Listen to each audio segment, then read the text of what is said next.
All right, good evening, everyone. Today is Monday, June 26, 2023. I've got 7 o'clock. I'd like to call the Committee of the Whole to order for this evening.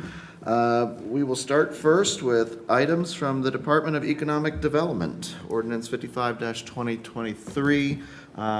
Madam Mayor. Thank you, Mr. Chair. If I could just make a few introductions. As you know, our Economic Development Director, Nate Strum, left earlier in May to take a new position with a private company. We do have a new Economic Development Director starting in just a couple of weeks. But in the meantime, we engaged the Montrose Group, an established economic development firm, to assist us with some of our economic development initiatives so that we did not lose any momentum that we have going on here in the city. And tonight with us, I have Ryan Scribner from Montrose Group. So he has been assisting us with this project. This is a project with the Romanoff Group. I have from Romanoff Group here, Ryan Yeater and Mike Pasella. And I know they'll have a couple of comments too on behalf of Romanoff, but we're thrilled to have them here tonight. This is a project we've been working on for several months. With regard to an expansion opportunity for this company here in Gahanna. But right now I'm going to turn it over to Ryan S., as opposed to Ryan Y., to explain what this is about. Thank you, Mayor. Good evening. Good evening. It's a pleasure to meet with you all for the first time. I'm actually only about a month into my role with the Montrose Group doing development consulting, having spent the last nearly 20 years in Pickwick County doing development work. There we go. Yeah, thank you. And public administration. So it's been a pleasure to meet and work with the mayor over these last couple of weeks, and it's a pleasure to meet all of you as well. I'm going to do just a couple of things. Number one, explain the opportunity in front of you to consider. To talk about the ask for partnership and support from the Romanoff Group of the city of Gahanna. And then talk through a little bit of the ROI, the calculations, the math for you all to contemplate and consider as you're, of course, every decision you make, you're setting precedent and policy, and you want to make sure you're making good decisions. So with that, a little bit about the opportunity, and it certainly is that, to provide a measure of support to a company that's been a fixture in the community for a long time now, that employs a lot of people, that are considering a new investment here in Gahanna that not only sustains and retains and preserves and keeps their presence here as it is now, but also an opportunity to grow that presence. What Romanoff is doing is purchasing an existing building, committing to make about $2.5 million of new investment above and beyond the purchase price of the building in improvements in furniture and fixtures, and then to add 17 new full-time equivalent employees associated with this new investment and expansion here in Gahanna. And I might note that those employees are more into the corporate back office operations, administrative operating side of the company. And so these are a higher skill, higher wage type of occupation to consider. The ask from Romanoff Group and what has been discussed internally with the mayor and with us in these prior weeks before now is for consideration for a 15-year, 100% CRA property tax exemption. I would point out a couple things that are really important to understand about the ask and what its implications are. Number one, they're purchasing an existing building and making improvements, and revised code does not provide for the exempting taxes that are already on the rolls. And so no part of this agreement or this exemption affects the existing tax base or the taxes currently being generated from that building and that property as it exists today. The proposed and requested exemption only applies to new taxable value that would arise from the planned improvements to the facilities. It's important to note also, as you're considering this, that Romanoff and the gentlemen are going to speak for themselves and give a little bit of background into the company and their posture and where they're at and what they're considering doing here. They do have a multi-state presence, and as I was getting better acquainted with them in advance of this meeting, you know, they've got lots of options, and they've got rapid growth in other communities above and beyond Columbus. And so this is an opportunity for them to keep that back office HQ type of presence here versus elsewhere. I believe in your packet you all were given a worksheet of sorts that calculates return on investment for this project.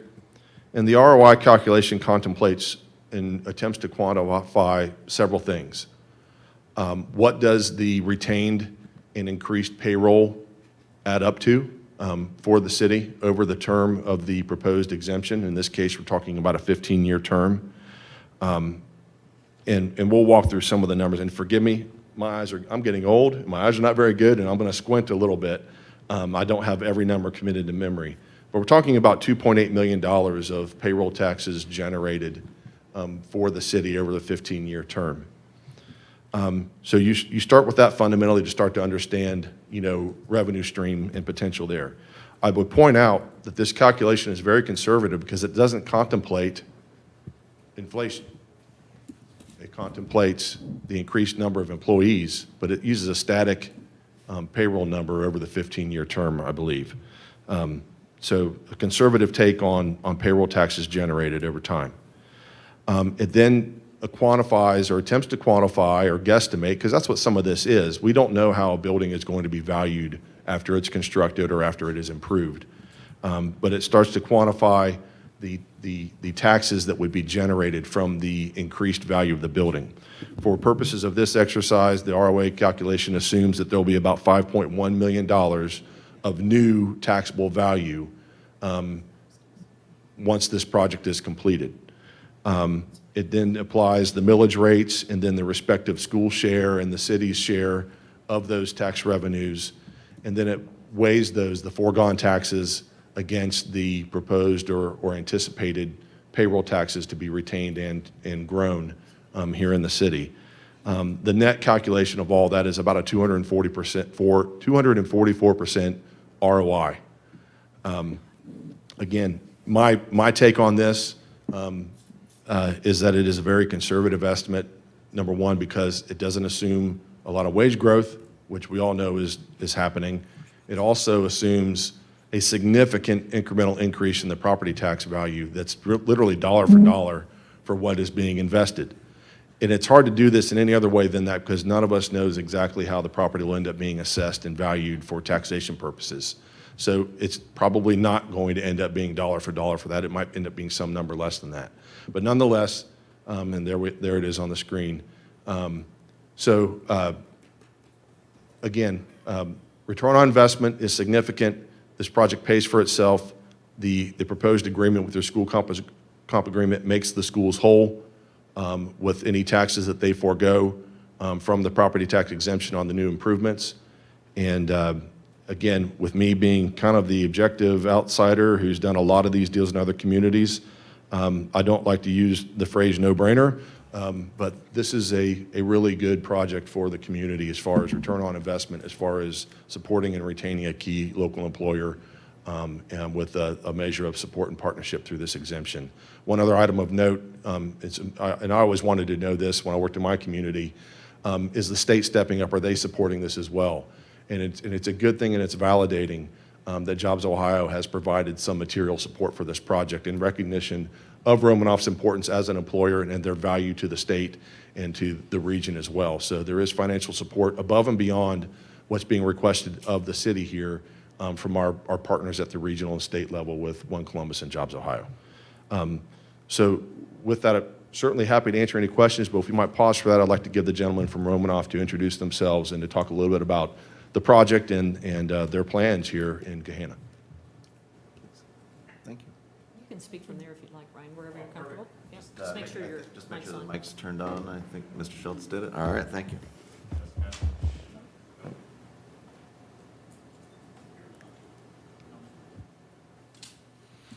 Well, good evening. I'm Ryan Yater. I'm the Chief Financial Officer at Romanoff Group. I want to start with saying thank you to the council and to the mayor.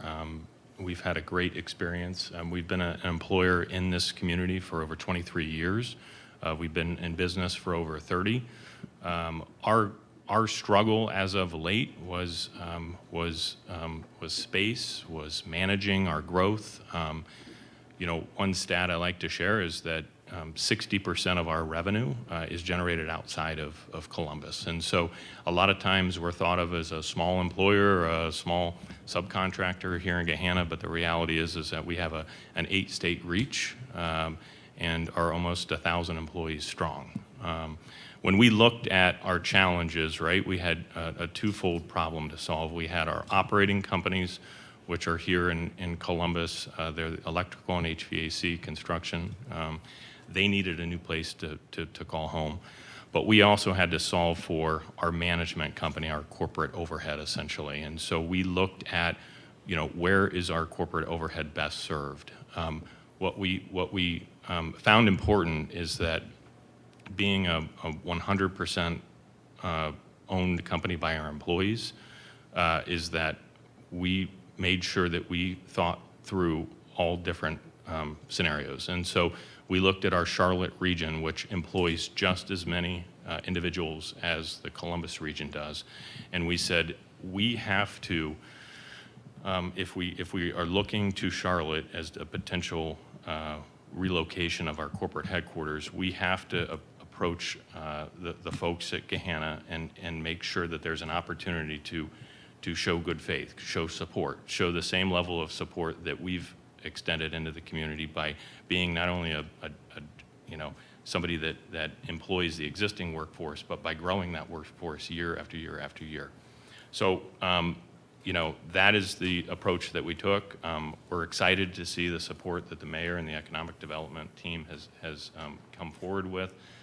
As previously mentioned, Jobs Ohio did a nice job as well. The project is pretty simple. It's a 70,000 square foot building just down the street from us, just across the street from the newly proposed roundabout, I think that's going in. But this will allow our operating companies to have more space. It'll allow us to have a bigger footprint for our corporate team because, right, we're talking about a level of growth that's only going to accelerate over the coming years. We're excited about our future, and we're excited to be a part of Gahanna and look forward to that continuing. Mike Pasella, on behalf of Romanoff Group as well. Again, I echo what Ryan said. I thank council and I thank the mayor and her team for working with us. It's my first experience in dealing with this, I can tell you that, and it's been smooth, it's been seamless, and we're excited about taking it to the next step, hopefully. I mean, I think, just to kind of echo what you've heard here tonight, the building that we're moving into will always house the two operating companies. That's not an issue. We're always going to have our HVAC company and our residential and multifamily electric company are going to use that warehouse. They're going to use that office space. The real question is, does that house our management team long term? Because as Ryan pointed out, we service our entire company through 8 different states, and I lost track of how many separate offices we have. But we provide the back office support, whether it be legal, whether it be accounting, whether it be human resources, safety. And so that's the group that obviously is what brings us here tonight to talk about. And so we're happy to be in Gahanna. We've loved Gahanna. Our employees like Gahanna. We're proud to tell you that we've been named top workplace for I don't know how many years in a row now. Our employees value it. The other thing that Ryan pointed out, I think that makes us really unique is that we're 100% employee owned. We're an ESOP, and without getting into boring everyone to death over the nuts and bolts of an ESOP, we are a 100% employee-owned company. And so when we make these decisions, the critical thing for purposes of this event is we have a fiduciary obligation to the employees and to the trust that we make the right financial decision for them. So those are the things that we have to factor in, when we decide where we're going to move, who's going to go where, and those types of decisions. So thank you for your time. We're happy to answer any questions you may have. Well, thank you all very much. Questions from my colleagues? Mr. Schnetzer. Thank you, Mr. Chair. Appreciate Mr. Yeater and Mr. Pasella joining us tonight, and Mr. Scribner for your presentation. It's great to see a Gahanna-located business actually kind of adding headcount in this new normal environment that we live in, where kind of everybody's working from home. So sounds like a great opportunity. The only question I have is, to the extent that those numbers shown up there, did they include any sort of, minimum guarantees over time? So, I guess conceptually, what's being asked of the city is to extend, an abatement for, a set period of time. Do those assumptions have any sort of minimum head count associated with them, or is that variable and subject to the market? So within the CRA agreement that, of course, is they're seeking authorization to allow the mayor to sign and enter into, it specifies employment, new employment. You know, those agreements are reviewed annually by Tax Incentive Review Council, and so that essentially does set that minimum threshold. There's an expectation that those numbers will be met over time, and, you know, there can be consequences Yep.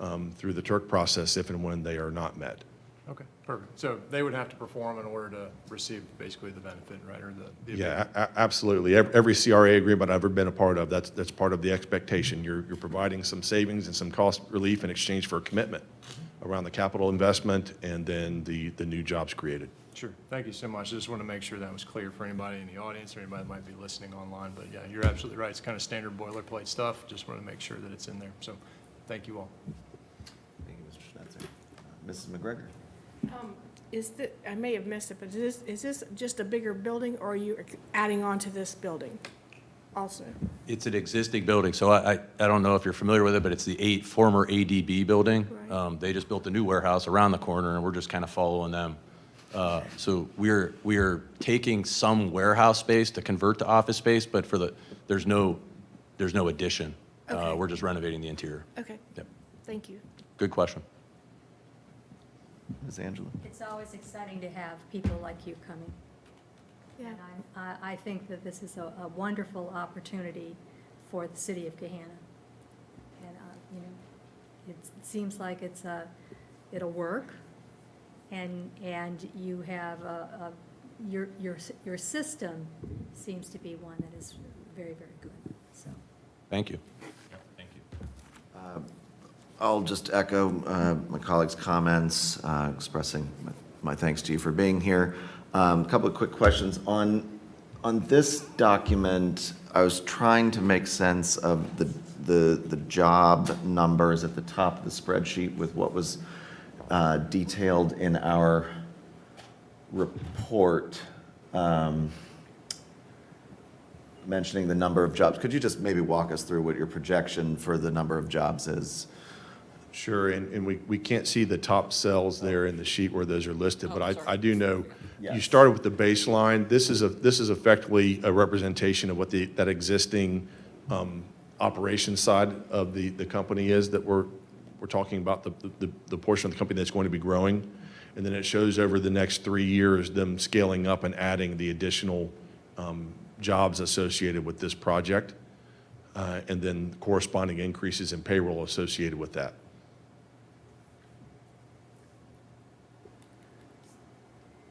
So I believe Nate Strum put this together, utilizing, and then we've got, you know, information that was contained in the CRA application. But that's my understanding, and Mayor, if correct me if I'm wrong, the 49 number represents the rough baseline of where they're at today. They might be Yeah. slightly above or below that. Yeah, and just to clear up some confusion too, it's, the 49 represents the management team. Our company employs well over 400 in this community.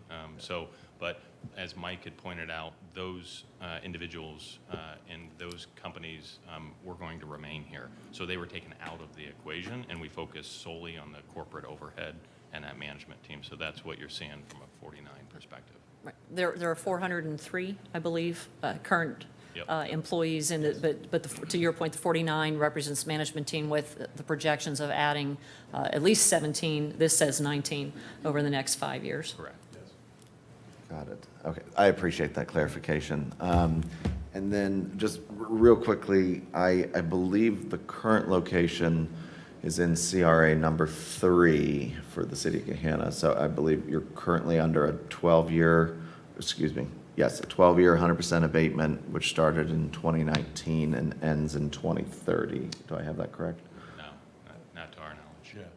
No. I don't believe that's correct now, because you've been in your location Yeah, 23 years. Yeah. 23 years already. Now, if we want a retroactive. No. Well, I appreciate that The clarification. school board also feels otherwise as well. Yeah, I'm sure they do.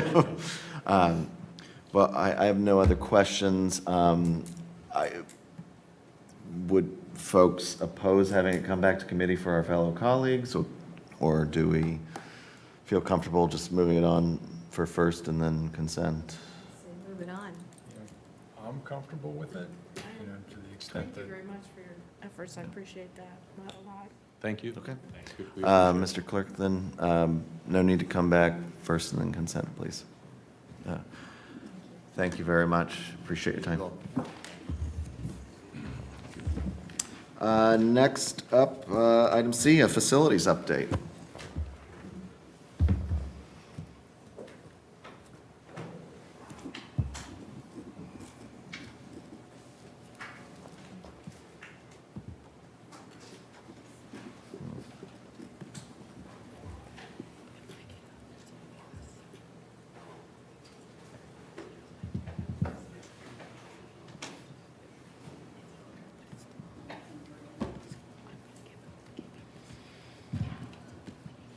Good evening, folks.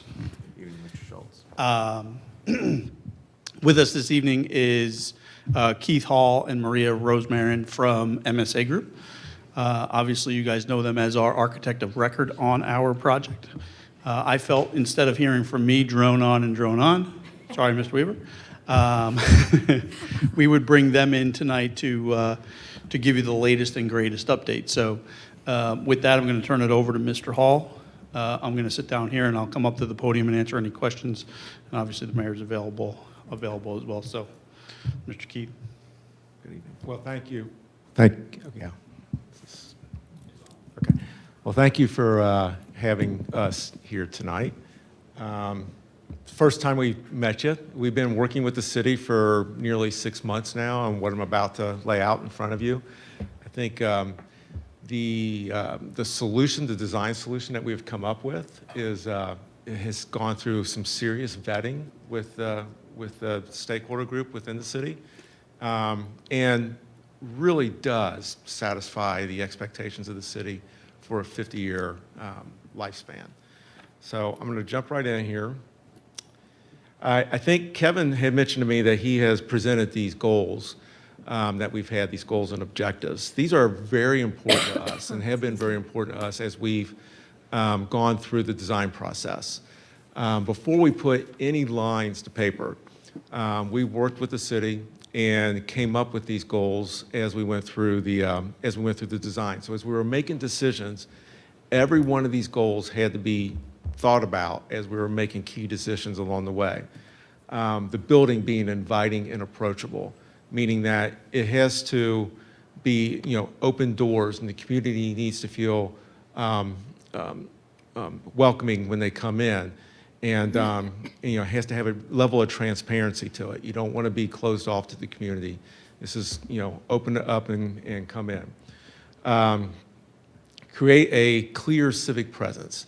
It's got to have, a government presence to it. That's what, communities are based on, and making sure it really satisfied that goal.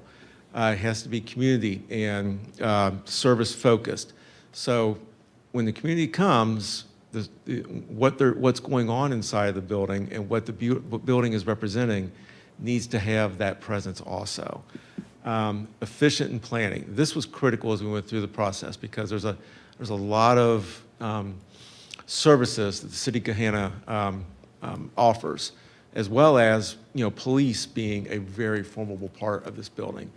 The police facility, as it exists today, has gone far beyond its useful life. A modern police facility does not look like that today, and that's just a matter of time. So this is a serious upgrade as we're getting into. Safe and secure. That's easy to understand. Those are aspects that we need to make sure that every decision we make provides a safe and secure atmosphere, not only for the folks working in the building, but the folks coming to the building, for your community.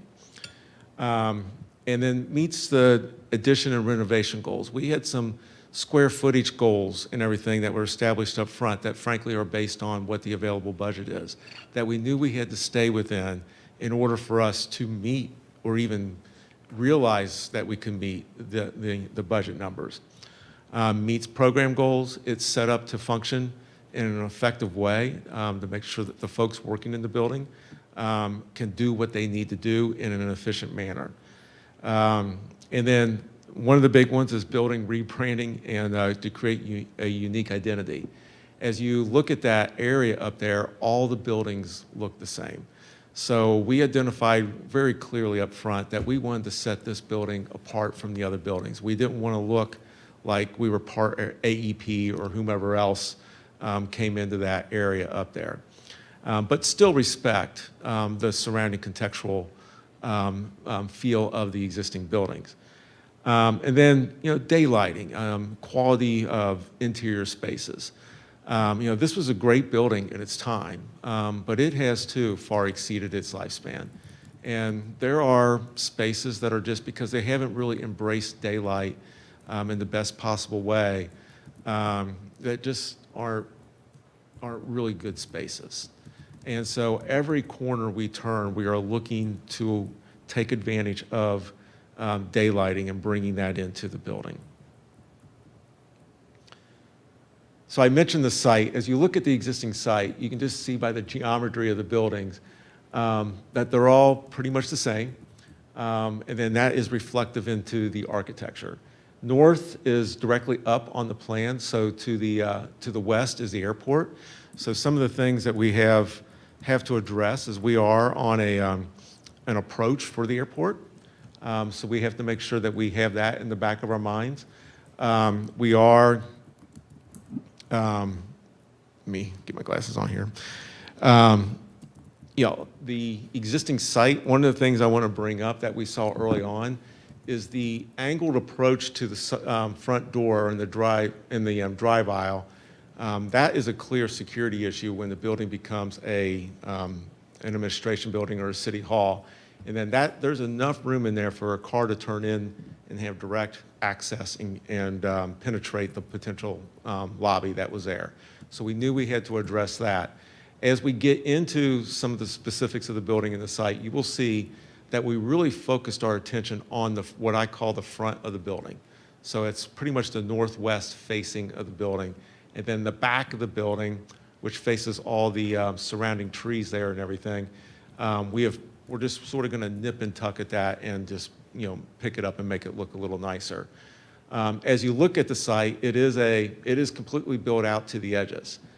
Fortunately, to the south and to the east, you do border some pretty heavy tree areas. So to have that green space, coming up to the edges of the property, even though it's not your property directly, is an absolute positive too. So this is the new site plan that we've proposed. As you look at the building, I'm going to start with the building. The dark part of the building is the existing building footprint. The lighter gray colored of the building, that's where we are doing the additions. And as you can see, we have reworked the entire front parking lot to the point of we've put in another curb cut up there at the top. Right now, the two existing curb cuts are the one that's sort of there in the middle, and then one at the back further down. We think the two existing curb cuts service the site very well. The third one was put in primarily because the police parking is down here in this lower left-hand corner to have them be able to exit the property without zigzagging through a property and get them out of the site in an efficient and effective manner. The parking lot that's on the back right side, that is pretty much for the most part dedicated to employee parking. Gahanna service vehicles, you'll see that dark strip over there, that is covered parking for the service vehicles, and we are proposing that there would be solar arrays on top of that. And then there is a secure line that goes through about the middle of that back lot, and then the upper half of that lot, if you want to think of it that way, is pretty much reserved for the users of the senior area. There is a backdoor entrance, and so we felt like putting some parking back there, allowing them to park in the back and not up in the front where most of the public parking is, felt like a good idea for them, that they would appreciate that. The front parking lot is public parking. That is about let me make sure I got my numbers here right, about 123 spaces up there total, and we think that is sufficient to service the public coming in and out of the building. And then over to the left, that is the secured parking for the police. You see that drive that looks like it's going through, that's the sally port. That's where the officers will come in with their car. They'll enter through the back. If they have a prisoner, they will take the prisoner out of the car, take them in, book them, put them in a jail cell, and then they'll exit. If they're going to take the prisoner on down to Franklin County or something, then they go back in the car and they go out the front door. So that is a secure feature, bringing them, almost in a circular way through and out of the site. And again, the two dark strips there, that is all covered parking, and those also are planned to have solar arrays on them. And then in the front parking lot, we are planning on having EV charging stations for electric vehicles. I'm going to back up. One of the things we also wanted to incorporate in the design is you see right up there around the front off the public parking lot, you see a lot of green space. It was important to us to soften that front edge of the building too. So that's going to be a heavily landscaped area that you'll see in some of the renderings later, and we think that's a positive too. So the plans, you've seen the plans. There's 3 floors to the building. Where you see, over here to the left, that's a basement level. That is underneath essentially where the sally ports are. It's directly to the right of that. That is the gun range. And that serves twofold too. We are required, this is an essential facility, so we're required to put a storm shelter in the building. So what that means is it's not a storm shelter necessary for the community at wide, it's a storm shelter for the employees in the building to go to. So we have to provide a large enough space that they can all go to during an event and for safety purposes. So the reason for that is after the storm passes, then they can come back out, assess what's going on, and get the city back up and operating. That's the way the building code has sort of justified the storm shelter situation or requirement. All the blue in the lower left hand, that's all police, and that's pretty much represents a lot of the operational features associated with it. So you have the 2 sally ports that I brought up earlier. Directly adjacent to that is the jail, is the detention facility. And then as you get through each one of those spaces, you start to get into evidence processing, evidence storage, some office space, and those sort of uses. If you go up to the front where that red is, that's a critical aspect. All that red is public facing space. So when the public comes into the building, they're in a lobby that serves as the hub that takes them to council chambers, which is directly adjacent to it. So much different than the experience today, where you come in the front door of the building, there's not much of a presence of a lobby up there, and then you got to go all the way through the building to get to council chambers. That's a bit of a security issue in today's environment. So everything is going to stay up front that is public facing. Municipal courts will be using the council chambers for their uses also, so it's a dual use. And then over there to the right, I'll point out, that's where the windows are for folks to come in and pay their utility bills if they choose to do it that way. Everything else that comes back off the lobby is, sort of back of house support, admin space. And then to the north of the plan, which is a really nice feature, that angular space.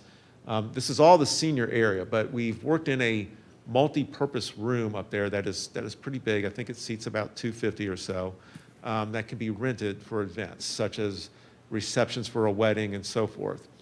And the unique feature, we do have 3 distinct entrances to the building. The main entrance is where the main lobby is there in the red, and then the 2 secondary entrances, one at police and then one at the senior area up there at the top. That was intentional. So if anybody comes into the building through the main entrance, they can still get to those other 2 uses. But at off hours, you need to be able to shut the big building down. So then we still have 2 entrances. So on a Saturday night, if that multi-use room is rented out, it can be isolated on its own, and the amount of staff it's going to take can be very minimized because that part of the building they can probably put at, 1 to 2 people in there and manage the event that's going on. So we are thinking through what those requirements are as we go through it. And then the second floor, in order to get here from the public side, even though you see that red area, if you're standing on the edge of it where the lobby is, you will be able to look down and see into the lobby. The lobby is a 2-story space, so that's a nice feature. But the public just can't wander up in this part of the building. Somebody will have to come down and get them and bring them up. And again, mostly admin, police, primarily down here at the bottom of the plan, and then city administration as you go up the side. Then as you get to the third floor, pretty much the same thing. Police staying over here to the left side of the plan. Again, that's a lot of admin, and then it sort of starts to blend itself with city administration on this too. And then for the first time tonight, this is when you're gonna see the exterior images, because I think Kevin's been updating you along the way, so that some of this isn't quite the surprise to you. Mr. Hall, can I pause you for just a moment and just see if there's any questions so far? Yes, Mrs. McGregor. On the first picture with the parking lot, there's like an east-west, like, it looks like maybe is that like a concrete barrier so somebody couldn't, like you said before, there was a kind of direct shot Yeah. to the front door? Yeah, very good. Thanks, Kevin. That middle curb cut, when you come in, right there at the front, and you'll see this in the renderings as I bring it up, but there's a signage element here that is a little bit of a knee wall, and it'll say Gahanna City Hall, has Okay. flags and everything. So it is a bit of a barrier, so they can't, they can't really gain a lot of steam and get through that and get to the building. Okay. And again, this was all intentional. If, there's really no direct shots into the building with a vehicle. Okay. The other thing, the meeting room for the senior center area, do you have enough bathrooms? Yes, More than enough bathrooms, I should Yes. say, Yeah. for 250 people? yes. Okay. So right here. Especially the women, can be bigger than the men's. Yeah. So, and by the Okay. way, the building code requires that.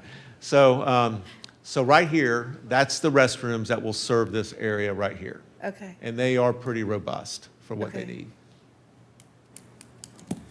Thank you. I think that's it for right now. Okay. So while I have this plan up, before I pull up the renderings, I just want to remind you that, we do have an entrance here for the seniors to this area up here.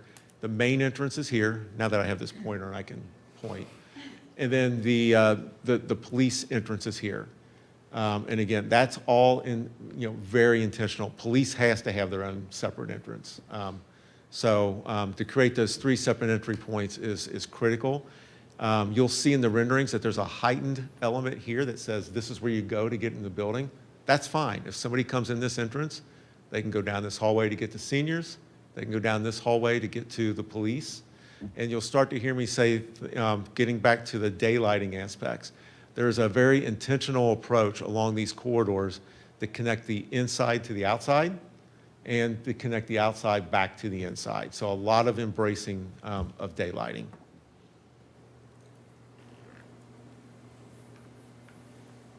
So the existing building looks like every other building on the site. So we are proposing a very much a big change in this, create a unique identity for the city of Gahanna, make sure there is a civic presence to it. There really is, this building is hard to say, it doesn't have a civic presence. And so with that, this is what we are proposing. So you'll see the 2 bookends. I'm going to start, this is police over here. This is seniors over here. Remember I told you there's a separate entrance here and a separate entrance here.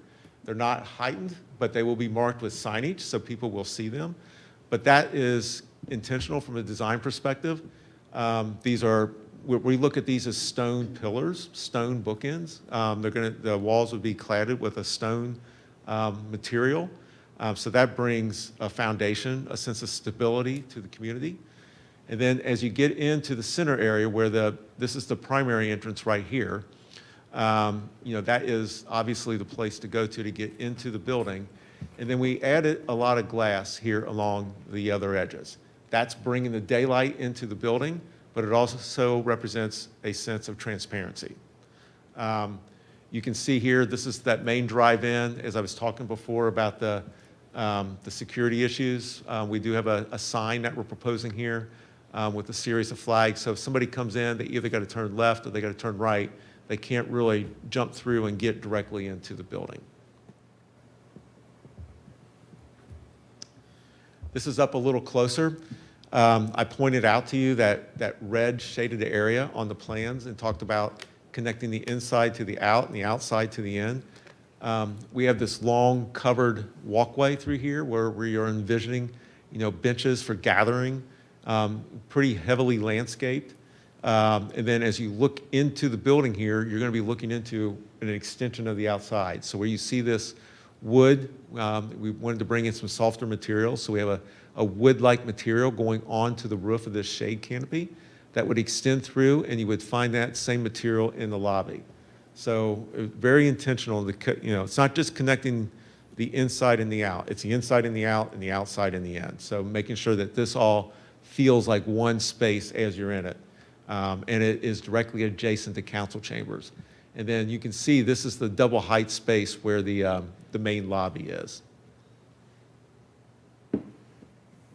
And then this is just another view really focusing on what this entry element is. And the same thing, really, bringing in the stone elements to bring in that strong presence, that foundation, but also introducing glass as the transparency element and wanting to send a message of we're open, come in, socialize here.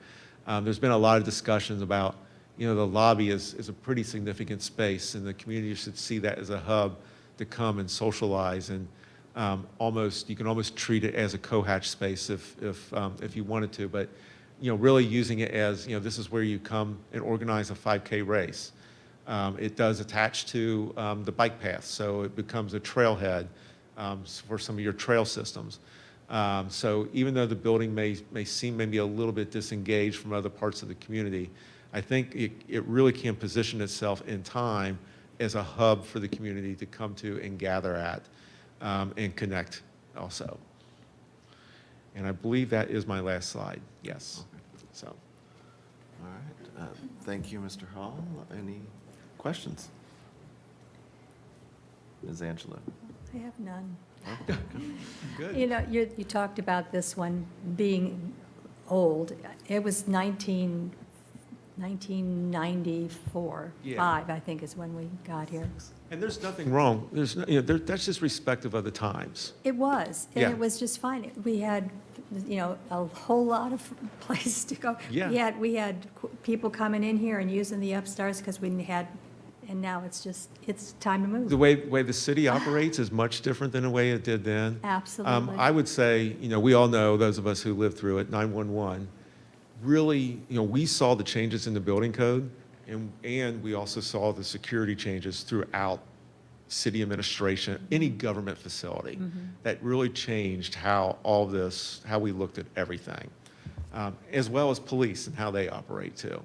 So as I said, there is nothing wrong with this building. It is respectful of its time, and It's had its moments. It's had its moment, yes. Yeah. It looks really good. All right. Well, thank you both very much for being here. Thank you for the presentation. Mr. Schultz? Thank you. Take us home here. Madam Mayor? You want to speak a little to kind of next steps? Yeah, that's exactly, yep, you're right where I'm at, Madam Mayor. So next steps, we are, we've gone through the schematic design, which we've talked a lot about over the last what feels like maybe months at this point. And we're entering what the architects, the professionals refer to as design development. So they really hit the whole design real heavy and get into very many specifics into each one of the spaces. As an example, inside of this room, what type of AV type technology is needed in this room? Where does the podium sit? All these types of very minute details that are critically important to the longevity of the facility overall. Where we will be next, we will plan on giving a very similar presentation to the Planning Commission so that they get to see this, quote unquote, sooner than later on this coming Wednesday evening. These folks will go through basically the same exact presentation that you guys just saw. And then we'll just continue to continue to develop this overall schedule and the overall budget for the project, bring that back before you folks here in the next coming weeks and months. I'm thinking I'm going to look over at Keith and see if he shakes his head. Probably around July timeframe, which I know sounds like, you know, I say July now and it's, oh, that's next week. July, August timeframe. Yeah. So very excited to share these things with you folks. And then we can also continue this particular conversation when the other three rejoin you folks at our next committee meeting, which at this point in my life, I don't even know when it is. So 17. It was all over the news. it's all over the news. It's already gone viral. Yeah, it's all over it. That's great. Thank you, folks. Thank you, Mr. Schultz. Thank you very much. Sorry. Okay, next up, items from the Department of Finance. Director Burry? Oh, there you go.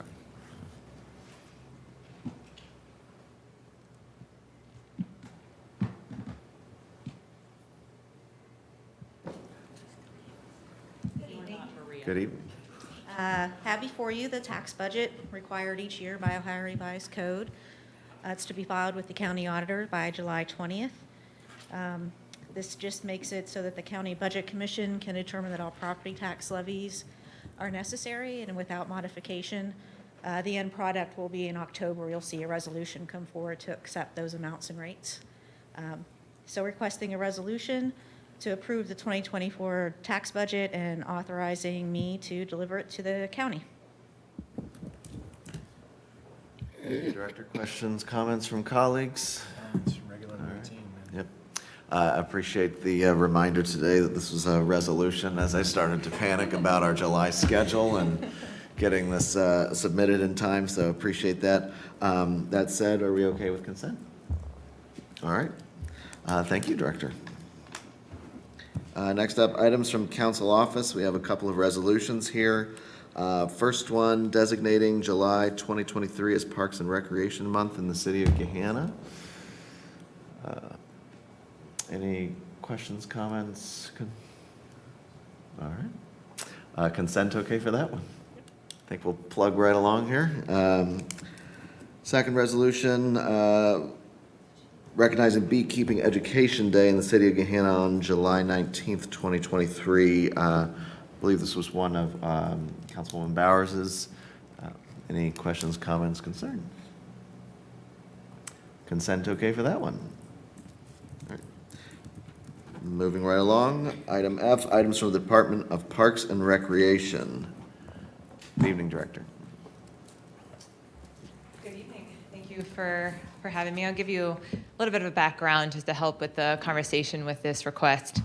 Early in the 2000s, the emerald ash borer was discovered throughout the Midwest. It's a non-native insect that bores into trees that causes irreversible damage. Between 2009 and 2014, the city engaged in a program, created a plan to provide funding to remove a lot of the trees within the right-of-way that were impacted by the emerald ash borer. Many of those trees were removed, but there are still many that are still standing today. In some locations, the trees were treated with an insecticide. However, with that treatment, it could, in some cases, not eradicate the issue or reverse the damage that had already been created to the actual structure of the tree. Over the last 6 months, we've seen a severe decline in the health of the ash trees at Harrison Pond. In two particular instances, there were 2 trees that snapped at the base that fell into the roadway. As part of our standard operating procedures, if a homeowner were to contact our city arborist team, and we would do an inspection of hazard trees, and if the right-of-way tree was deemed hazardous, we would remove that tree. Again, that's just the impact of safety.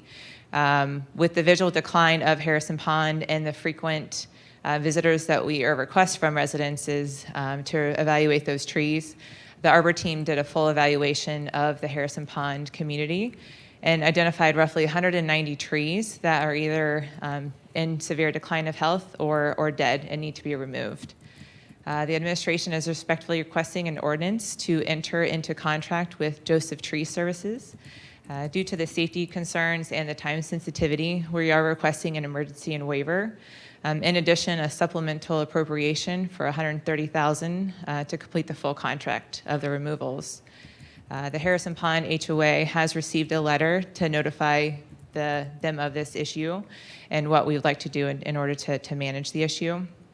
If approved, we'll also attend an HOA meeting at request and provide the residences with a letter to keep communication open and transparent and to open the contact information.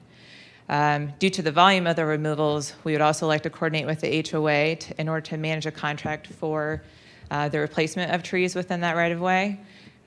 This would remove the legwork for the residences as well as reduce the overall cost to the residents as well. Since the city would have to provide that upfront cost, that is the overage of the total that we're requesting. Happy to answer any questions.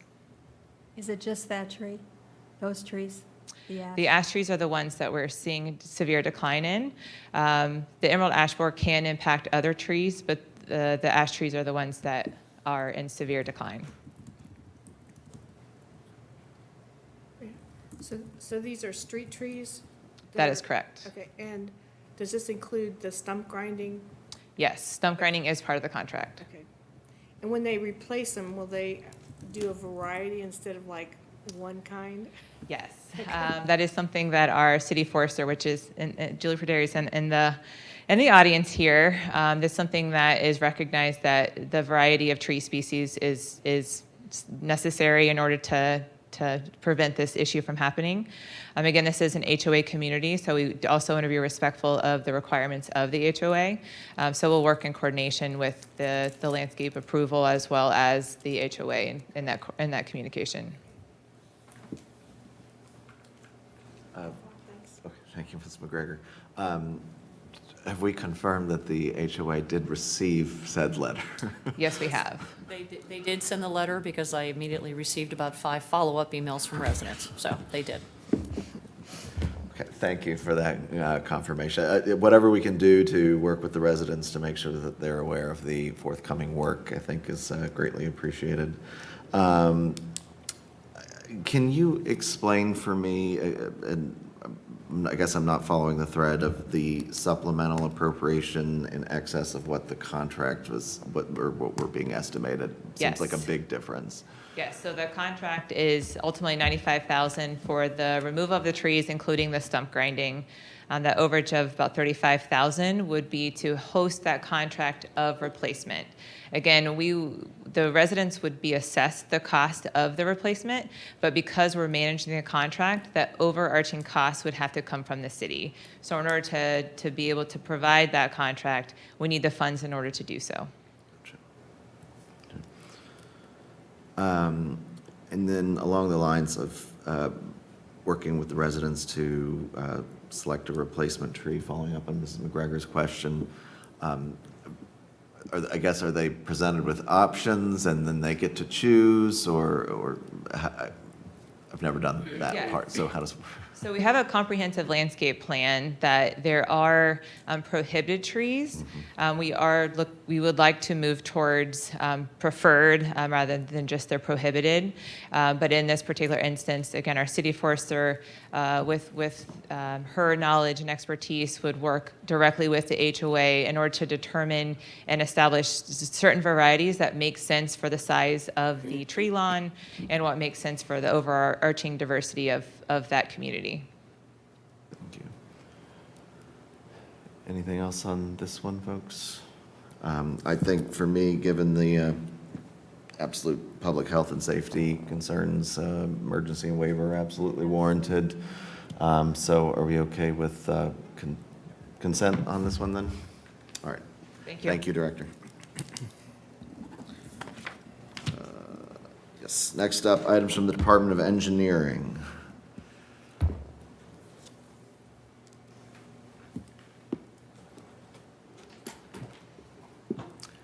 Good evening, Director. Good evening. Vice President Weaver, members of council, I've got 3 items before you this evening.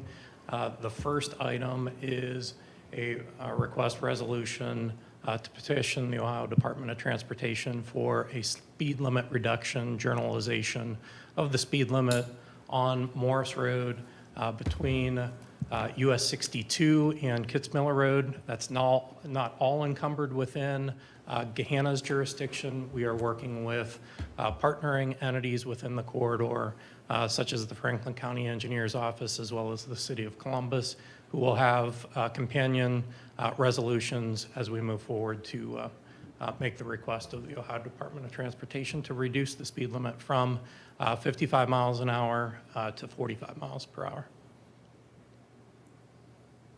Anything from colleagues? Yes. All right. Consent. All right, thank you. I was similarly shocked to learn that that was still 55 there, so. I'm shocked every morning trying to pull out of that intersection. It's dangerous what goes on there. So the next item before you is related to the Taylor Station Claycraft intersection. And I have a representative from EMH&T who is assisting on the project, Michael Brum. Join me. Thank you for your patience.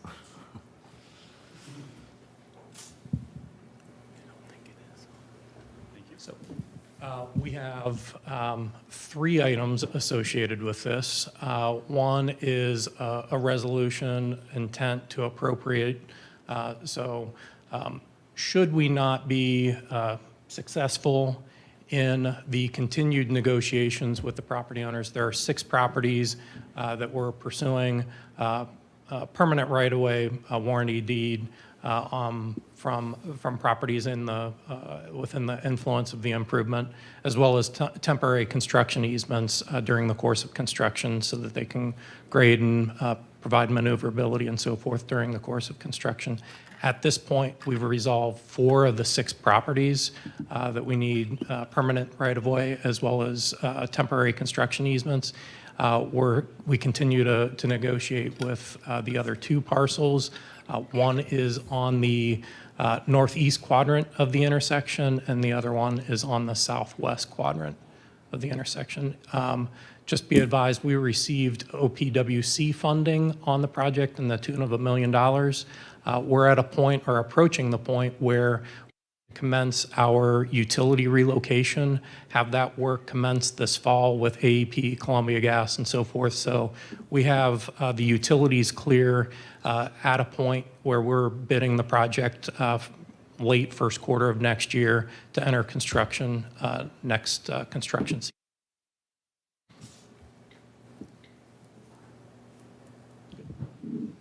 And if there's detailed questions, Michael can answer them.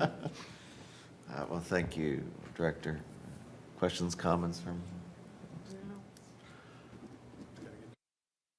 Well, thank you. I guess, no need to address the other, all of those? The other 2 are the allowance, should we not be in a position to successfully negotiate those, an ordinance authorizing the city attorney to go through the eminent domain proceedings. And again, we hope to find a resolve with those 2 property owners. So that said, then the resolution on for consent, and then the 2 ordinances, 52 and 53, on for first and then consent. That works. Okay. Thank you, Director. Thank you. Thanks for joining us. All right, next up, sidewalk program update. It's driving me nuts. Seeing Tom labeled as Maria was driving me crazy. Sorry. That's fun. If you wouldn't mind giving me a moment to have our transportation and mobility engineer, Paige Wright, who's joining me, set up the PowerPoint presentation, which we intend to provide an overview of where we stand with the sidewalk program and the various elements, to provide an update as well as recommendations to our code and the programs going forward.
Ta-da.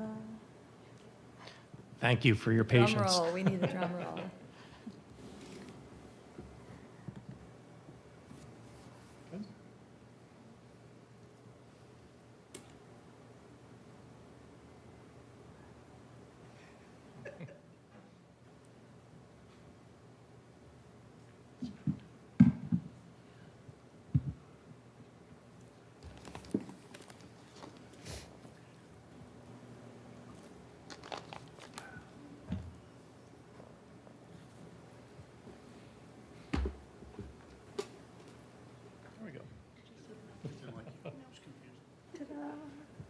Okay, as mentioned, we're going to provide an overview and an update on the sidewalk program, which includes the sidewalk maintenance program as well as our transition plan within public right-of-way.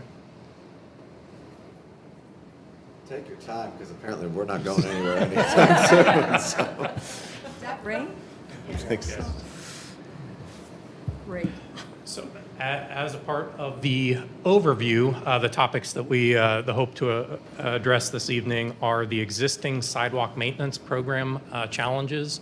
As you're aware, this past spring, I believe it was in March and April, we were in front of City Council with the 2022 sidewalk program, issuing notice to the residents within that program territory, as well as funding challenges with the original program area where we otherwise reduced that program area to fit within budget.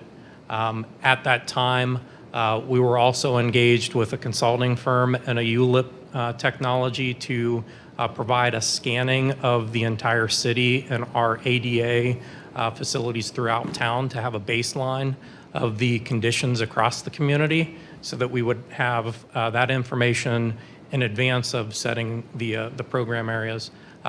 The slides I'll get into later is we're basically at the tail end of that collection and within the QA/QC process.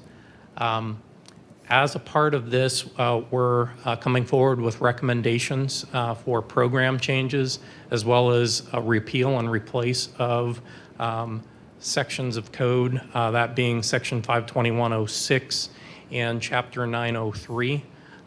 In essence, taking major sections of what otherwise resided in 52106, the General Offenses Code, and bringing that forward into Chapter or Section 9, which is the Streets and Utilities section of code. It's more suited for the sidewalk facilities to be within the Streets and Service section. So as part of the code updates, we're recommending that those be brought into the appropriate division as opposed to being in the General Offenses Code, if you will. We've evaluated maintenance criteria as part of the program, looking at cross-slope vertical offsets, the gaps, and what constituted a defect that otherwise would have placed us in a position where repair may have been required or may not going forward. As stated, we're utilizing technology with our ULIP data collection on the sidewalk program, as well as Street Scan, Street Logic recently concluded their evaluation of the pavement condition throughout the community. Staff is presently going through training and education on utilizing that software, and that will be a tremendous help in informing programs going forward with our CIP and street maintenance programs.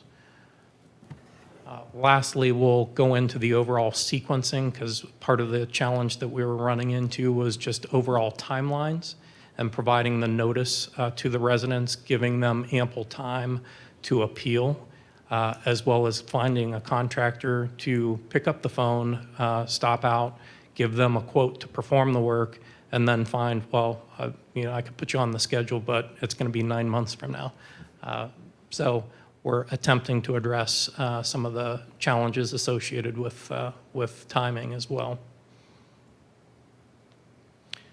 So within the existing sidewalk maintenance program at City Council in March, April, we brought forward that there were concerns raised related to low income, fixed income, as well as the overall cost escalation associated with the program, as well as corner and double wide lots.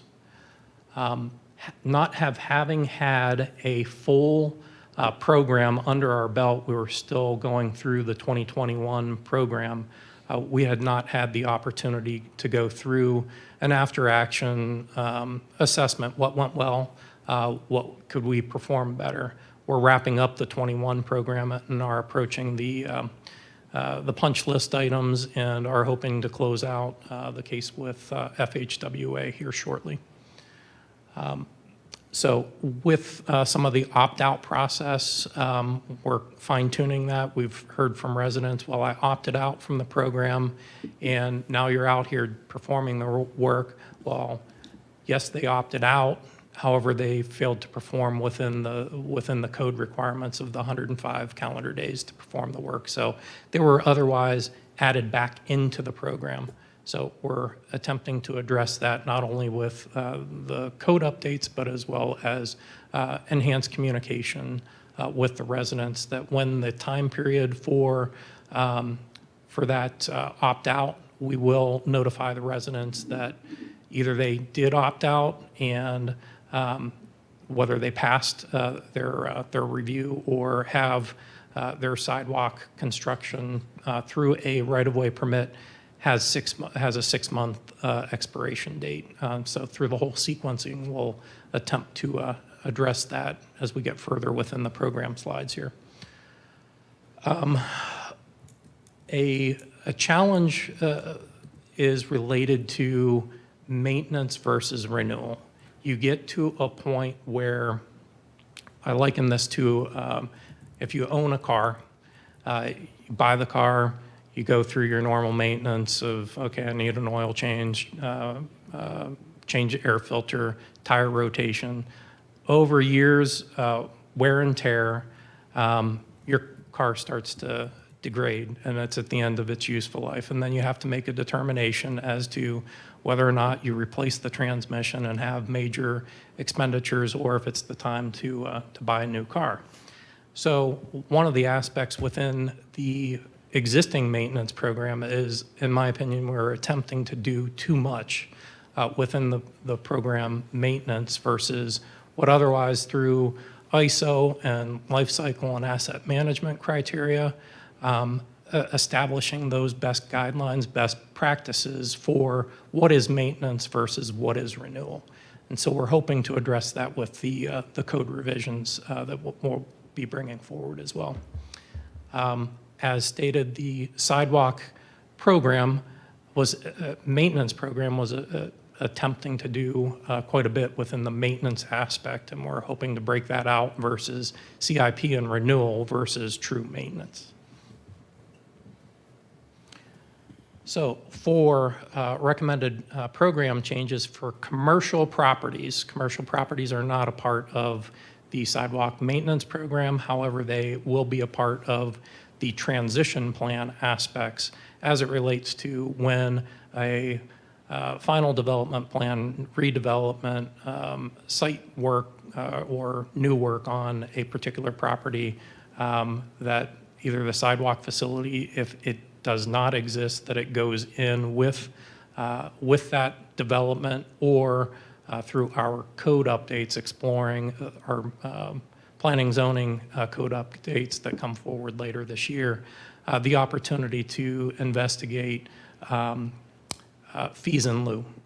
There are situations where you can build a sidewalk to nowhere, where present day, while yes, the sidewalk should go here, long-term it makes sense. However, you look on either side of the property for a quarter mile and there's no sidewalk to be seen. Likewise, it could be a side ditch drainage roadway that needs to be converted to curb and gutter, and with that, storm sewer improvements along with that, and viewed in a more comprehensive and holistic way. So as opposed to having those developments pay for the sidewalk to only find out that they're in the wrong location, to otherwise be torn out and addressed with a major CIP, hopefully we'll be in a position through general code updates on the planning and zoning side to entertain fees in lieu. As well as on where there are existing sidewalks within our commercial areas, as they come forward with changes in their development programmatics as well as site plan revisions, there is an opportunity, if they are prior non-conforming, to bring them up to the present PROAG stage. That will conclude the comments on the commercial side of things, and I will stop there if there's any questions related to that, and then we can step forward through the residential portion of the sidewalk program. Any questions? All right. So as we move forward into residential sidewalks on residential streets, we've got kind of a chart, if you will. If we're in an area where sidewalks presently do not exist, that new one on the top, we would follow the Ohio Revised Code petition for assessment process. Through that process, we're recommending that there be a cost share of 50% based on the annual budget appropriation adopted by City Council within a given year, to account for when, if a petition for assessment comes forward from an area within the community that does not have a sidewalk, that we entertain, that project or projects. And if there are more than are within the appropriation, budget appropriation for that given year, we go through a prioritization of, is it close to a park? Is it close to a school, library, so forth, to go through that exercise and then make a recommendation on which project or projects move forward, and utilize that funding reserve, if you will. So then we move to residential sidewalks, residential streets that have existing sidewalks. A lot of our subdivisions were built in a time and an era prior to ADA, prior to PROAG, where the cross-slope criteria, the passable zones, and so forth did not exist at the time that the subdivision was built, the home was built, and consequently the sidewalks. So we have prior non-conforming sidewalks throughout the community, and that's not only here in Gahanna, but across the state. So looking at the existing sidewalks, we're proposing with renewal, and this is consistent with our ADA transition plan. As we embark on a major CIP project, we had EMH&T here present with conversations about the Taylor Station Claycraft intersection. As we embark on an improvement such as that, we put in the pedestrian accommodation or the multi-use path that is compliant with ProWag, as well as any utility projects. So we incorporate those sidewalk renewals within the context of the major CIP, as well as annually we do street rebuilds, street reconstructions. And as we are doing that, we have the opportunity to change the profile grade of the street, the curb and gutter. We're addressing the driveway aprons in and out of the residential driveways, and that's an opportune time to get those cross slopes corrected and address the facility at large. So our recommendation as a part of the major CIP roadway projects, utility projects, and street reconstruction, that those improvements are done through the CIP. That then lends itself to existing sidewalks within residential areas when we're doing maintenance. And maintenance, for the avoidance of doubt, is considered mill and overlay. So when we conduct mill and overlay within our street maintenance program, that we utilize those streets that are within the maintenance program.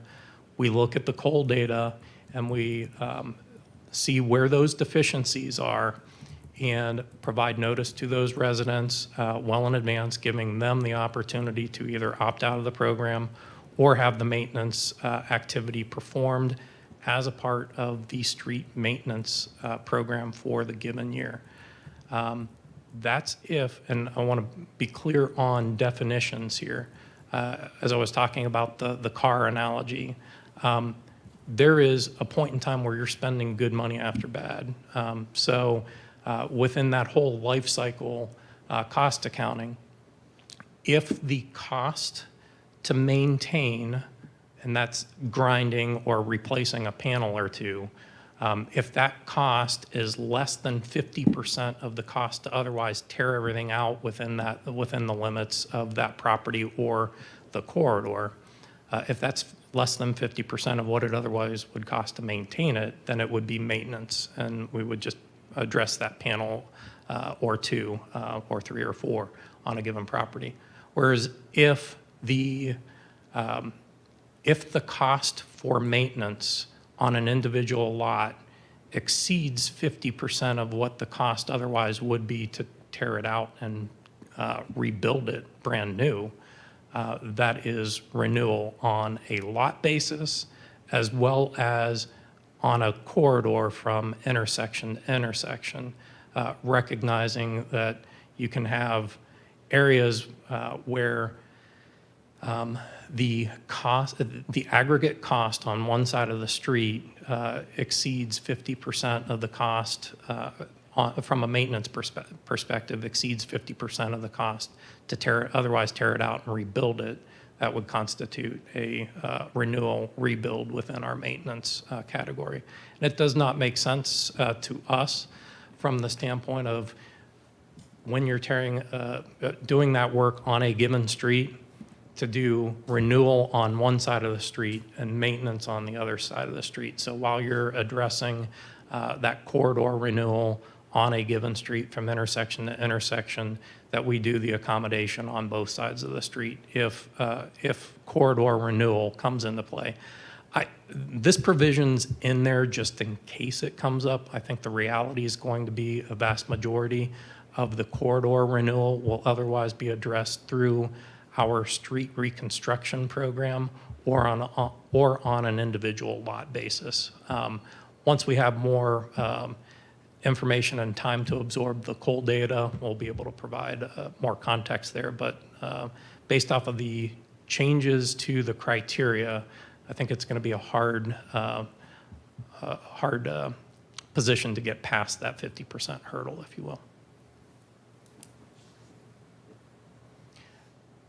So on the repair side, so again, that's if the cost is for maintenance is 50% of the cost that it otherwise would be to replace. We're recommending that there be a cost share. The resident would be responsible for if they opt out, they would be responsible for their 50%. The city would, or if they opt out, they're responsible for 100%. If they're in the program, they will be assessed for 50% of the cost, and the city would carry the other 50%. And part of our reasoning and rationale in this 50% cost share is related to the low income, fixed income, and all the criteria in regards to how do you track that? How do you provide equity across the spectrum to all residents? So that's how we're formulating and the logic behind making that recommendation.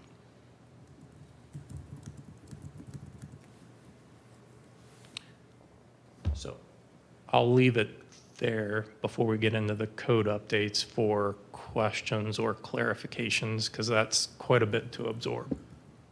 Sure is. Thank you, Director. Yes, Ms. I Angelo. have a couple. I've actually had a friend who called. We were talking about this, and they said, oh, well, everybody's mad about, the way the things are going on this. And I said, it's a safety.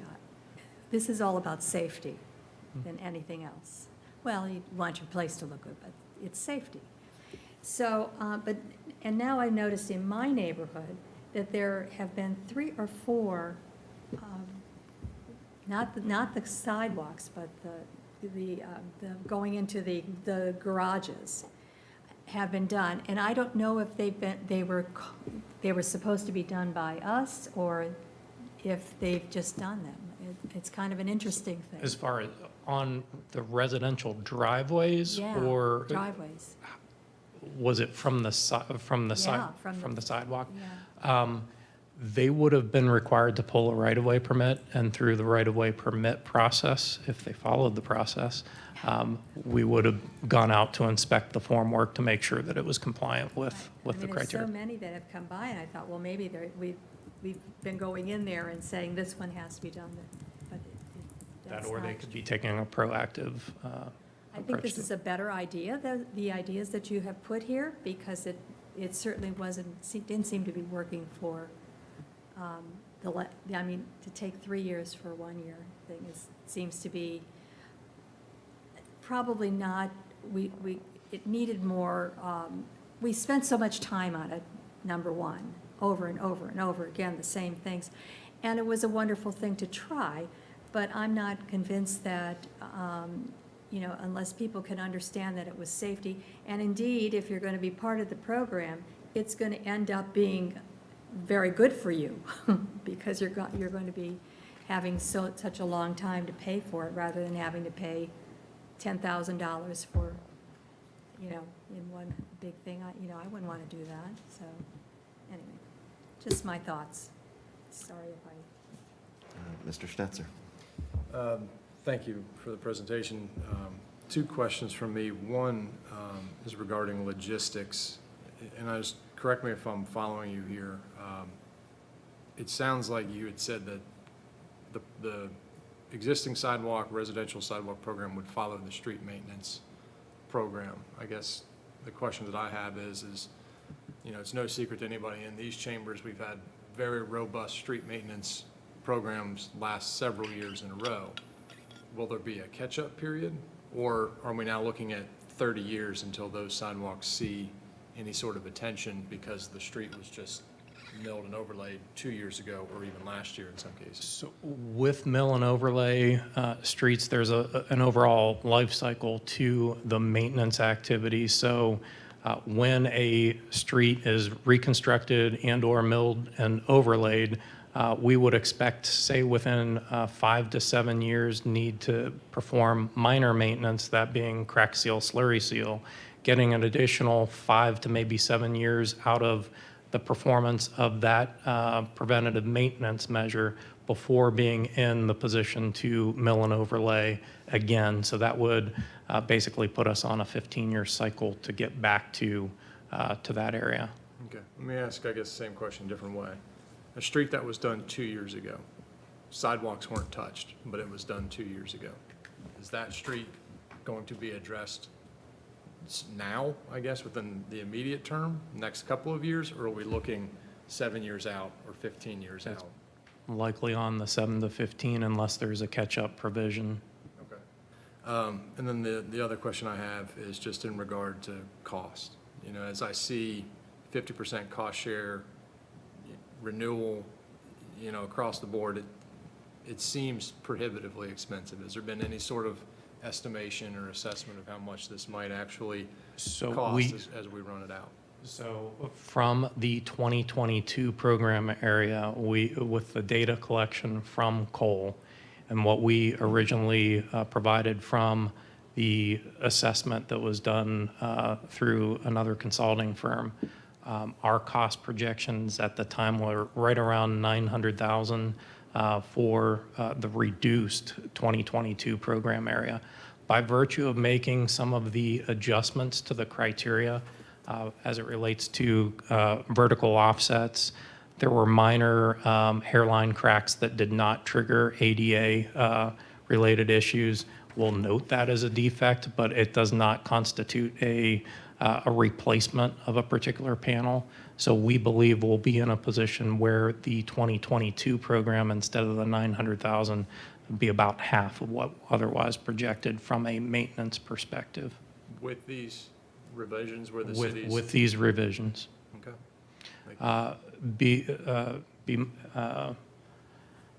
Within our 2024, 25, 26 CIP, I believe there's an allocation of 700,000 that otherwise could assist either within the maintenance element and or the reconstruction related efforts. So we're going to take a approach as we're looking at the maintenance activities, rebuild activities, and interlaying the sidewalk related elements, as well as the need for underground utilities, and taking a more comprehensive look at where those dollars within the CIP are going. Okay. Thank you. Yes, Mrs. McGregor. I'm not sure I know what to ask.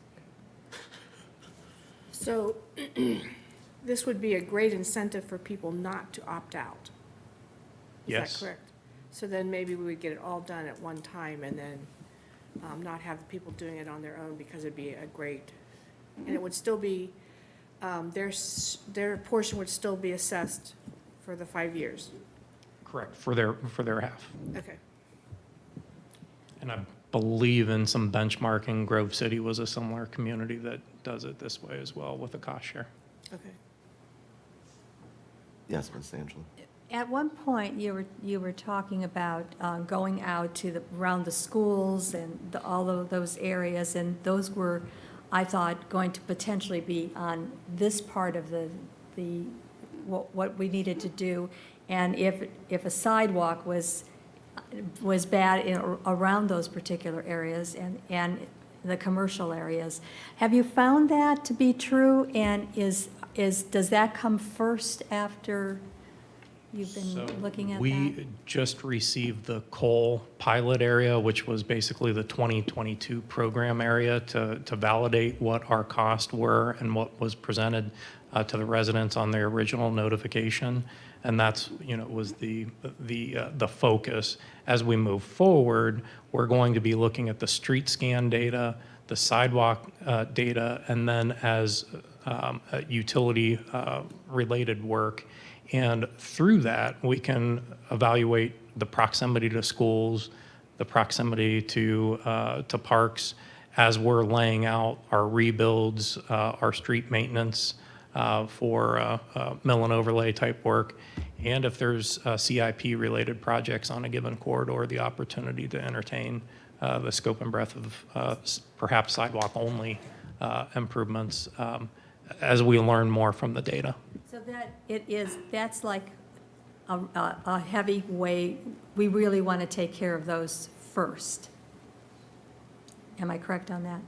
Rather than coming to my one little part of a thing. We can weight that with the ranking criteria and the overall need between the sidewalk, street maintenance, and overall CIP-related activities. There's so much walking on those, other than in the residential areas, so.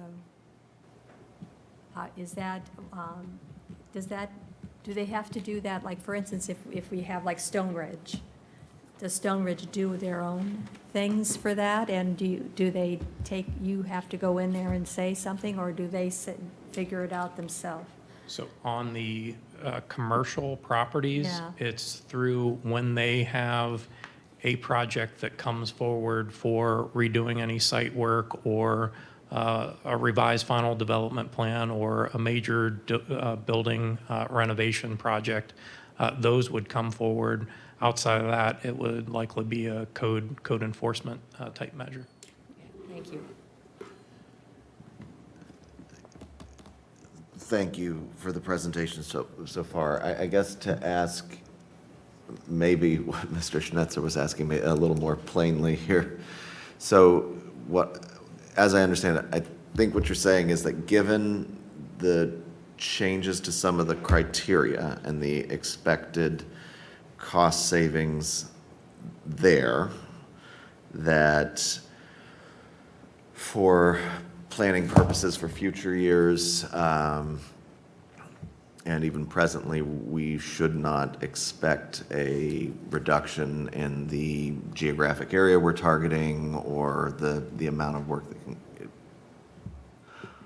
We're not expecting the cost to, even with the cost sharing, we're not expecting the costs to the city to increase dramatically to the point where we'd have to shrink our targeted area for each program year.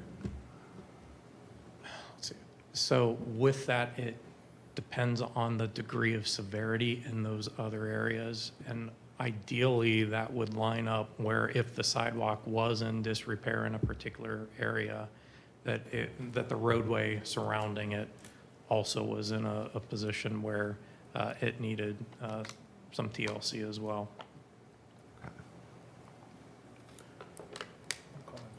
Mr. Schnetzer. Question going back to this concept of like retroactive again. Is there a material, reason that the cost would inflate if you were to go back to, again, some of those streets that were done within the last, just say, 3 years or so? I mean, I guess you keep mentioning that the sidewalk program would be tied to the street program, which leads me to believe that there's got to be some cost synergy there. Or is it just a matter of convenience, from an administrative perspective? So there's quite a few aspects of it. So one, the inconvenience to the resident on a particular street maintenance area or street rebuild were impacting them during that given calendar year. Likewise, we've got subcontractors or the general contractor performing spot curb replacement or full curb replacement, concrete flat work in that zone as opposed to being all over the community. So with that, we see the opportunity with overall communications with the resident as well as the impact to the resident and our inspection services being in a confined zone.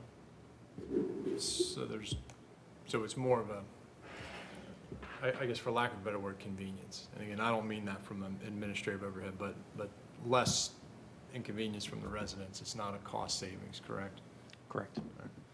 I guess I'll just kind of state for the record, having been familiar with this program kind of from the beginning, one of the goals, I believe, was the ADA compliance. And the original idea was that streets would be done in, say, year 1, sidewalks would be done either in year 2 or 3. And the logic behind that was once you put in, the ADA ramps and so forth, that you would want to now connect the rest of the, the mobility walkway. I still continue to think that makes sense rather than having nice ramps and then waiting 15 years to update the improved walkway. So if they're, again, I'll just, say my piece here. My personal preference is that we would try to attack some of the recently rebuilt or improved streets. But then I guess another thought on the idea of retroactivity. We have some rebuilds, sidewalk rebuilds that have already occurred or are currently occurring. Has there been any discussion about how this revision might impact them? So with, let's see, let me approach this from the standpoint of going back retroactively on street programs.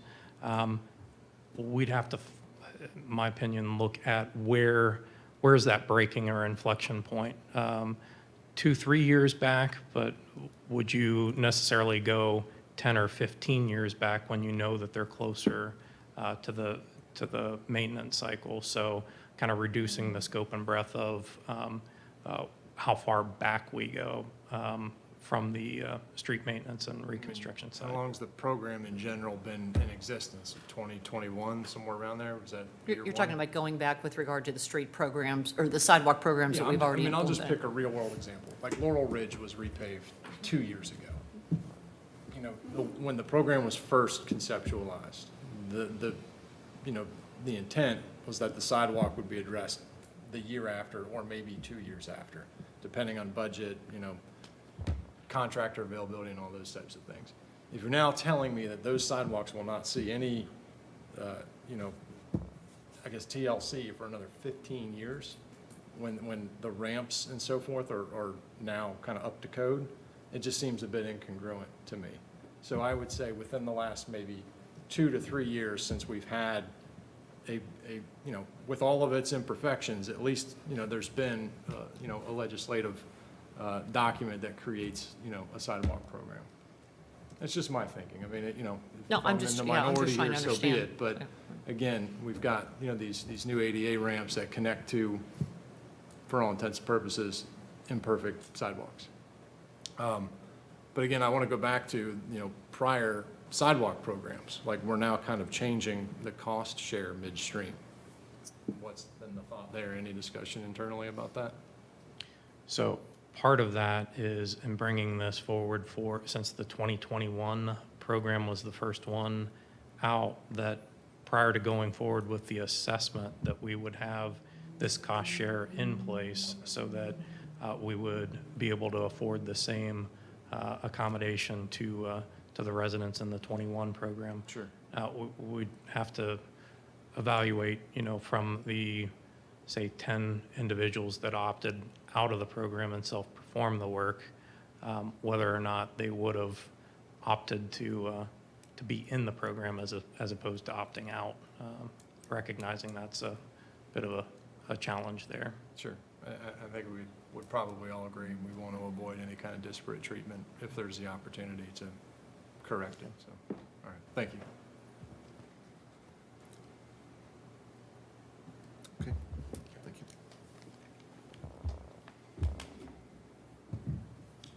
So the requested, Done. I thought we were done. Sorry. moving on, requested code updates. This is a request to repeal and replace 52106 and Chapter 903, based off of the conversation that we just had and placing those elements within the program.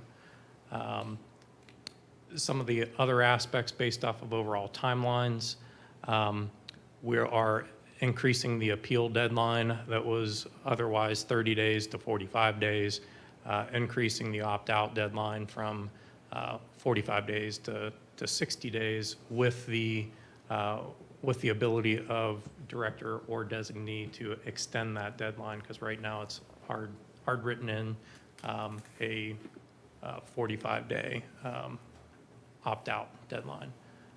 Construction deadline for opt-outs would follow the right-of-way permit. Presently, code within the section that's in 521 recommending to move to 903. That provision had 105 calendar days from the date of notice. This gives a significant amount of time for the owner that were to choose to opt out of the program, opportune time to find a contractor and have the right-of-way permit pulled and work performed. If an individual property is in the program, covers the 50% cost share. And we are making some clarifications with those that are in the program, the tree work cost to be covered at the city's expense.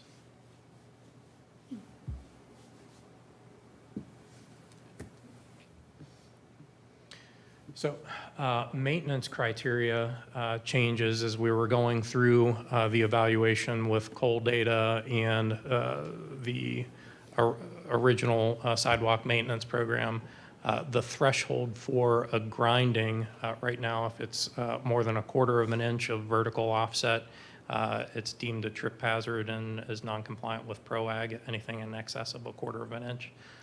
So our criteria, as it stands now, we're hoping to change, is that we would grind from that 1/4 inch to 1/2 inch. We're going to go from the 1/4 inch to 3/4 of an inch. As we evaluated the data, we're capturing much more of those vertical offsets with a grinding and feathering of the concrete at a much more cost-effective approach as opposed to having that panel completely removed. When it is in excess of 3/4 of an inch, you're reducing the overall thickness of the sidewalk panel itself and jeopardize the structural integrity of that panel itself. So the recommendation there is to remove and replace.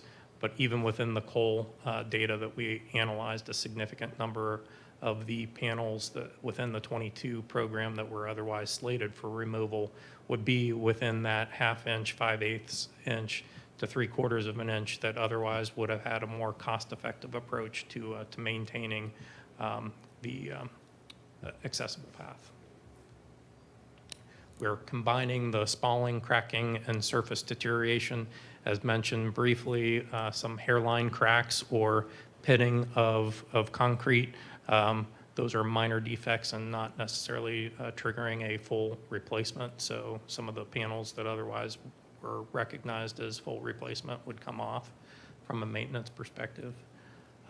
We're also clarifying vegetation. We've got vegetation that grows up between sidewalk panels adjacent to the sidewalk on either the property owner side or the tree lawn area that reduces the overall passable zone or reduces the width of the facility for covering the overall removal of that growth. However, if the growth is coming up through a crack and disintegrated panel, those panels will still be marked for removal. We are placing cross slope as a secondary defect. As stated before, the sidewalks within the community were built prior to ADA, a vast majority of them. So as you peel back the onion on the cross slope related issue, taking it from 7% and existing profiles, contours of the land, taking a panel down from 7% to 6%, to the common person, it's not going to make that much of a difference. And there's limited opportunity to address the cross slope issues outside of a full rebuild or lot renewal case where you have more real estate to make those transitions occur and get the ADA accommodation in place. As mentioned, we're utilizing data and technology. The coal ULIP information, we have received the first batch of information from the 2022 program area, and we'll be receiving the balance of the data over the month of July to integrate within our CIP and help inform the streets that we intend to move forward and within either maintenance or reconstruction, in concert with our street scan data. That street scan, street logic data was recently captured. Staff is presently in training and education on utilizing that software to, again, help inform our CIP moving forward, street rebuild, street maintenance, and the like. For overall sequencing and programming, we're looking to re-engage with the 2022 sidewalk program area, the reduced area, reissuing the notice of defects that will be less stringent than what was previously noticed back in late February, early March, I believe. The deadline for appeal would be in September of 2023. Deadline to opt out would be in November of 23. December of 2023, this is one of those communication things that we're going to be adding, is providing a notice back out to the residents within that program area to state our records reflect you opted out, or you did not opt out of the program, and here's where things stand with the program, or if you did opt out, you have 6 months to complete the work by May of next year. On that, sorry to interrupt, would residents, given the new cost sharing, be able to opt back in? So once you opt out, you opt out. I mean, that is part of the problem that we've had under the first cycle of the program, is people who opted out, then they didn't complete the work, then we had to include them back in, and it was delaying the whole process, and I think really hampering our ability to get accurate estimates as to what the type of work that would need to be done. Correct me if I'm wrong, Director Conley, but. That is correct. So even though we're potentially, okay. So the goal is to give them longer time to decide whether or not to opt out, and then an extended period of time to actually make those corrections too. If they then don't make those corrections, that would become a code enforcement issue. Okay. So there are folks within the 2022 program that may have sought a right-of-way permit, and with that, we would give them indication of, hey, this is the program change going forward.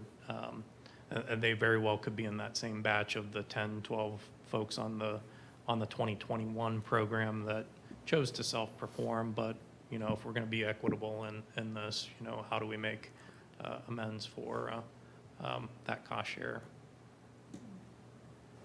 Right.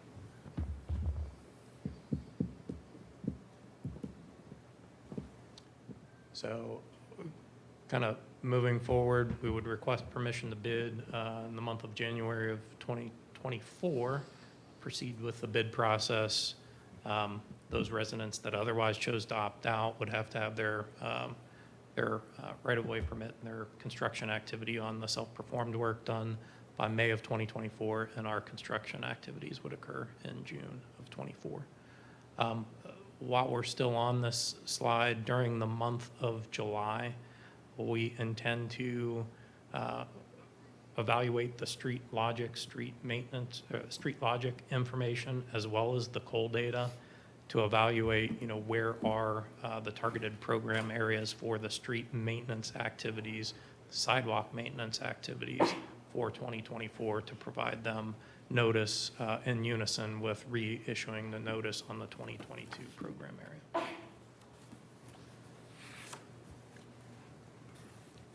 Sequencing for 2025 and beyond, first quarter of 2024, we would present the program area to City Council for the 2025 program. So hopefully getting ahead of it's 2023 going into 24, doing the 2022 program, our attempt to address that and actually have the work performed in the calendar year that the work is actually programmed to commence. In the spring of 24, notice of defects would be sent out to the residents in the 2024 street maintenance, sidewalk maintenance program area. They would have until November to opt out and have the work otherwise performed by May of 2025. So giving them a significant amount of time to get that work performed, should they so choose. And then similar cadence for our bidding and the overall work activity within the program. We do intend to utilize the street scan data collection on a every 2-year cycle. We started that collection in let's see, it was March of 2023. Going forward, we intend to do the next data pull, data capture in October of 2025, so that then we have that information to identify and program the targeted areas for the next 2 years' worth of construction activity, starting in the first quarter of the preceding year. Now I'm to questions, comments. Colleagues? You just have all the information just done so well. I mean, it's so much of it, and it's, thank you for the, we're glad to have you.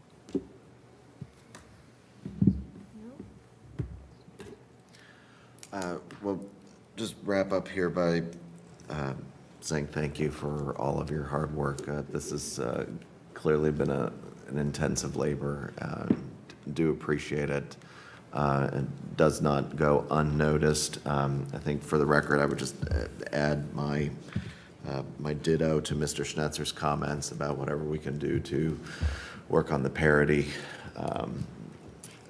so that residents are not being treated differently from past program years. Would it be helpful, once we have the cold data assembled, go back, say 5 years, to see what our street maintenance and street programs were, to assemble what that otherwise would be, to see if we, through our CIPs, to be able to fit that in? I think that's helpful. I mean, I think from what I was hearing from Mr. Schnetzer and for myself, I think from whenever we started doing these latest iterations of the sidewalk program, data from then, so maybe 2021, I guess. Yeah, So for maybe me, it would simply be what would 2022 have been, what would 2023 have been?